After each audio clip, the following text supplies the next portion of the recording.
नमस्कार साथियों, मैं देवेंद्र साहू स्वागत करता हूँ आप सभी का आपके अपने YouTube चैनल देवविद क्लासेस में। गोला, खोखला गोला, अर्धगोला, इस टॉपिक को हम लोग कवर कर रहे थे। आज का ये क्लास अंतिम क्लास होगा, इस चैप्टर का अंतिम क्लास होगा। ठीक है, तो ध्यान से देखिएगा प्रश्नों को। 3 प्रश्न और लिया हूँ मैं पिछले क्लास के वीडियो के आगे में। देखते जाएं प्रश्न क्या क्या है। देखेंगे चौथा प्रश्न क्या लिखा। 3 प्रश्न कवर किया जा चुका था, ये चौथा प्रश्न। एक बेलनाकार कांच के बर्तन का ऊपरी हिस्सा क्या है, बेलनाकार है, जिसकी लंबाई 7 सेंटीमीटर और चौड़ाई कितना है, 4 सेंटीमीटर। गोलाकार भाग का व्यास 21 सेंटीमीटर है। इसे पूरा भरने के लिए आवश्यक जल की मात्रा क्या होगी। पूरा भरने के लिए आवश्यक जल की मात्रा मतलब कि मटेरियल भराया जाना है, अर्थात आयतन निकालना है आपको।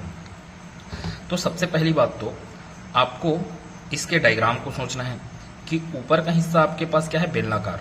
ठीक है, बेलनाकार है ऊपर का हिस्सा, जबकि नीचे का हिस्सा क्या है, गोलाकार। मतलब कि कुछ इस प्रकार से आपके पास नीचे क्या रहेगा, गोला रहेगा। तो ये है प्रश्न में बोला गया उसके अनुसार चित्र, अर्थात ये बर्तन। ठीक है, क्या क्या बोला है प्रश्न में, उसके अनुसार आगे बढ़े।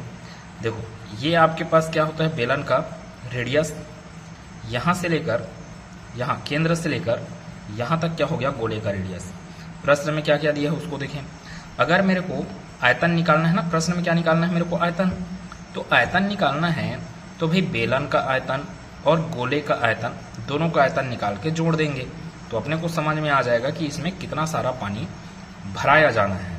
ठीक है, फिर इसका रेडियस, बेलनाकार कांच के बर्तन का ऊपरी हिस्सा बेलनाकार, जिसकी लंबाई मतलब कि इसकी ऊंचाई कितना दिया है अपने को, 7 सेंटीमीटर।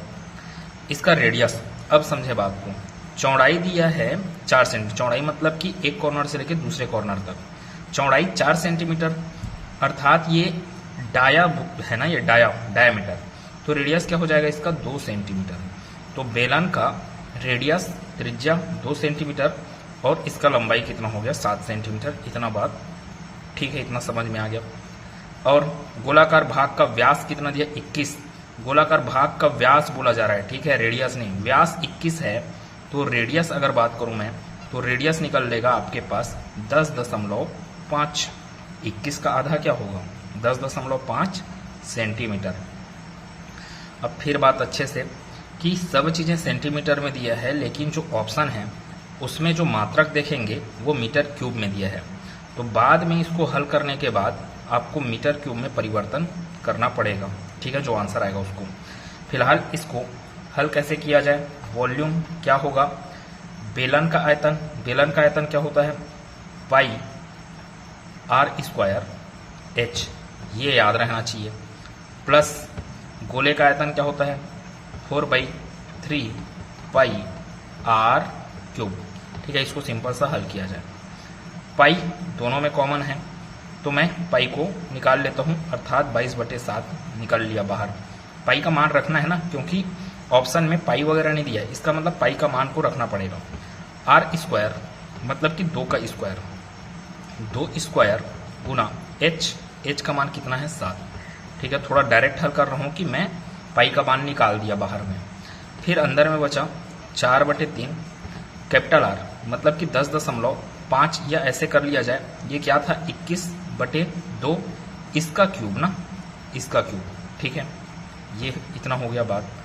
अब आपके पास इसको हल करना है आगे, तो 22/7, फिर ये कितना हो गया, 4, और 4 का गुना 7 से करेंगे, कितना मिल गया अपने को, 28, प्लस 4/3 गुना 21 का 3 बार गुना करेंगे तो 9261 आता है। ये आपको घन में बताया गया। ठीक है, या पूरा 9261 नहीं करेंगे तो आप 21 में तोड़ सकते हैं।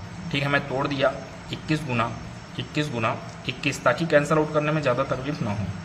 2 का घात 3 मतलब कि कितना हो गया, 8। ठीक है, अब इसको और कटा रहा हूँ मैं, जितना कटेगा वो दिख रहा है मेरे को, तो जितना कटेगा उतना कटाएं। तो क्या क्या समझ में आ रहा है अपने को कि 3 से ये कट गया, 3 से कटा ये 21 7 बार में। ठीक है, 7 आया है ना यहाँ पे। 4 से ये कटा 2 बार में, 4 दूनी 8। तो ऊपर में टोटल कितना है, 21 गुना 21 गुना 7 बटे में 2। ठीक है, इधर 28 उसके साथ जोड़ना है, तो ये बाद में गुना होगा 22 बटे 7, तो पहले 2 का गुना 28 से होगा। ठीक है, 2 का गुना 28 से होगा, तो इधर आपके पास 22 बटे 7, फिर 2 का गुना 28 से मतलब कि 56 प्लस 21 गुना 21 गुना 7। ठीक है, अब और तो कैंसल आउट नहीं हो रहा है, तो एक काम कर लें यहाँ पे। अच्छा, बटे में क्या आ गया है आपके पास 2 ना टोटल, क्योंकि 2 तो गुना कर दिए आप 28 के साथ, तो एलसीएम क्या हो गया अभी 2 हो गया। फिर 21 गुना 21 मतलब कि 441 का गुना करें डायरेक्ट इससे 7 से। ठीक है, 7 एकम 7, 7 चौक 28 का 8, फिर 7 चौक 28 और 2 मिला के 30, तो 3087 यहाँ पे। ठीक है, देखो आप ना इसको और सरल तरीके से हल करना चाहते हैं तो डायरेक्ट यहीं पे जो 7 सेंटीमीटर, 4 सेंटीमीटर, 21 सेंटीमीटर है उसको मीटर में चेंज कर लिए रहते, भाग 100 लगाकर। ठीक, तो फिर आपके पास जो आंसर निकलता वो डायरेक्ट मीटर क्यूब में निकलता। आगे देखिए, अभी 2 से, अच्छा ये गुना है ना, 22 बटे 7 इनके साथ गुना है, तो 2 से ये कैंसल आउट हो गया कितने बार में, 11 बार में। तो यहाँ पे बचा आपके पास 11 बटे 7 गुना, इसको जोड़ें सिंपल सा, 7 और 6 कितना हो गया 13, 1 बचा, 8 5 कितना हो गया 13, 13 और 1 14, फिर 1 बचा, लास्ट में 30 है आपके पास, 30 और 1 कितना हो गया 31। अब ये कैंसल आउट हो रहा होगा, तभी तो आपके पास मान जो दिख रहा है वो आपके पास पूर्ण रूप में है। तो कैंसल आउट करें इसको, 7 चौक 28, 3 बच गया, 3 और 4 34, फिर 7 चौक 28। ठीक है, 28 34 में 28 गया, 6 बचा, 6 और 3 63, 7 नियम 63। 11 का गुना 449 से करना है। ध्यान से सुनिएगा, मैंने मान सेंटीमीटर में रखा है, इसलिए आंसर सेंटीमीटर क्यूब आएगा। क्या बोला, आंसर सेंटीमीटर क्यूब आएगा।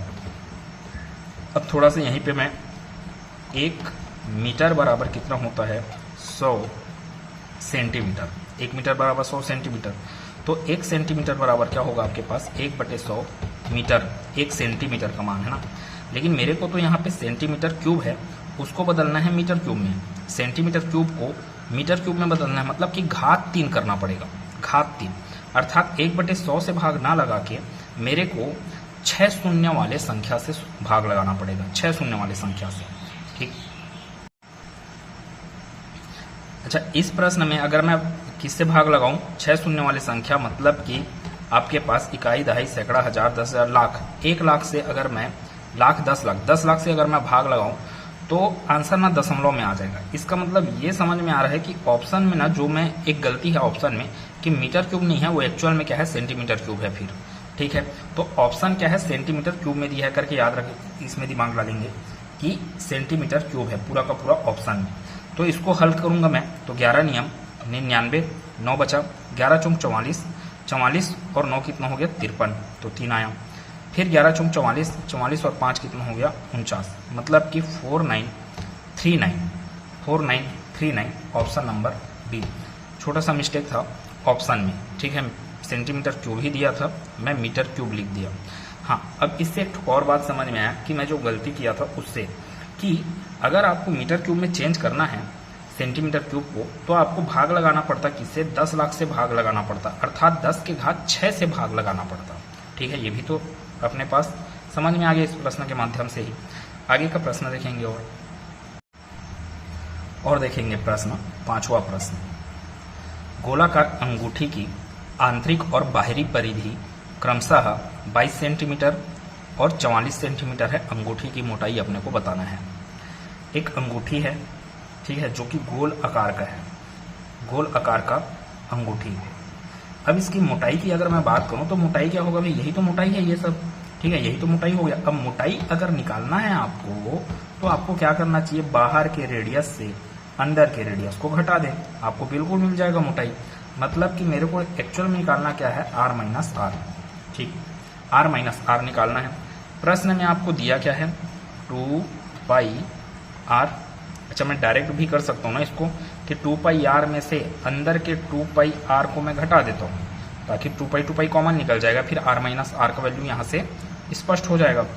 2 पाई r का मान कितना दिया है, 2 पाई r का मान दिया है 44 centimetre minus 2 pi small r का वैल्यू, सॉरी आंतरिक परिधि 22 है, हाँ ठीक तो किया, 44 सेंटीमीटर है, फिर माइनस 22 सेंटीमीटर। यहाँ से ये कितना निकल लिया, 2 pi capital R minus small r equal to कितना हो गया 22। फिर कैंसल आउट करेंगे आगे, तो ये 2 गुना 22/7 हुआ, फिर R minus r equal to 22। यही टी है ना मोटाई। फिर यहाँ से 22 से ये 22 कैंसल आउट हो गया, ये क्या है 2/7, उस पर जाएगा तो ये क्या बनेगा 7/2। तो आर माइनस आर क्या हो गया 7/2, 7/2 मतलब कि 3.5। अब 3.5 क्या आया, मतलब कि सेंटीमीटर में दिया था, ऑप्शन ही सेंटीमीटर में है, तो कोई समस्या नहीं है कुछ चेंज करने का। तो 3.5 सेंटीमीटर क्या होगा, अंगूठे की मोटाई होगा। लास्ट प्रश्न को देखेंगे। लास्ट प्रश्न देखिए, 42 सेंटीमीटर व्यास की ठोस धातु के गोले को पिघलाया जाता है। बिल्कुल टेंशन नहीं लेने का, पिघलाने वाला प्रश्न आया मतलब कि आयतनों को क्या करना है बराबर, जो पिघल रहा है उसका आयतन और जो पिघल के बनने वाला है उसका आयतन। किसको पिघलाया जा रहा है, धातु के गोले को, मतलब कि गोले का आयतन बराबर होगा आगे जो बन रहा है, और एक तार बनाया जाता है, तार मतलब कि बेलन, अर्थात गोले का आयतन स्फीयर का आयतन को बराबर किया जाना चाहिए किसके, सिलेंडर के आयतन के। ठीक है, डाटा देखते जाएं क्या क्या पूछा है वो भी। तार की लंबाई ज्ञात करना है, मतलब कि बेलन का ऊंचाई ज्ञात करना है। तार की लंबाई, तार कैसा है, बेलन ही तो है, तो बेलन का ऊंचाई ज्ञात करना है अपने को। तो 4/3 पाई डायरेक्ट मान ना, 22/7 पाई का मान, गुना आर क्यूब बोलने का मतलब 42 सेंटीमीटर व्यास, तो आर क्यूब क्या हो गया आपके पास 21 गुना 21 आर क्यूब यही है, आधा 42 का आधा।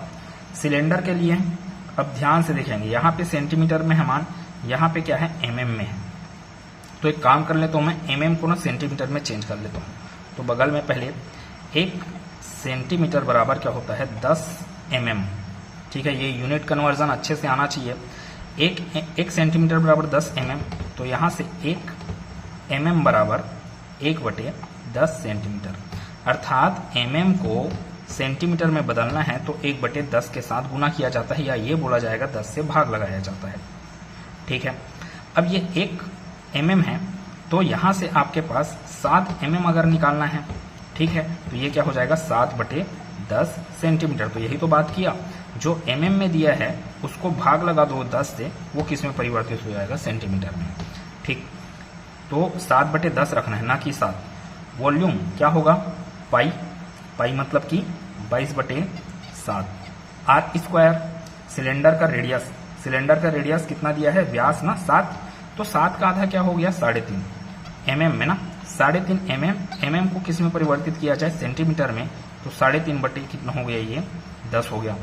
ठीक है, पाई आर स्क्वायर ना, तो 3.5 डिवाइडेड बाई 10, आर स्क्वायर बोल रहा हूँ इसलिए 3.5 डिवाइड बाई 10 एक बार और लिखाएगा, पाई आर स्क्वायर एच मतलब कि आपके पास तार की लंबाई, तो लंबाई है तो एल लिख लेता हूँ मैं एच को ही। ठीक है, यूनिट कन्वर्जन का खेल है इस प्रश्न में। अब यहाँ से 22/7 या पाई ही रखे रहते तो भी अच्छा था।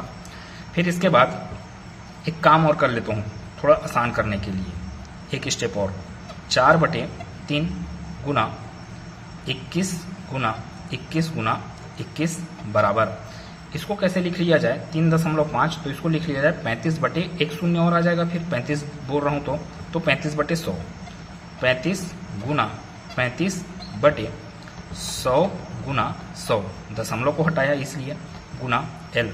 अब इसको हल करें, जो कट रहा है उसको कटाएं।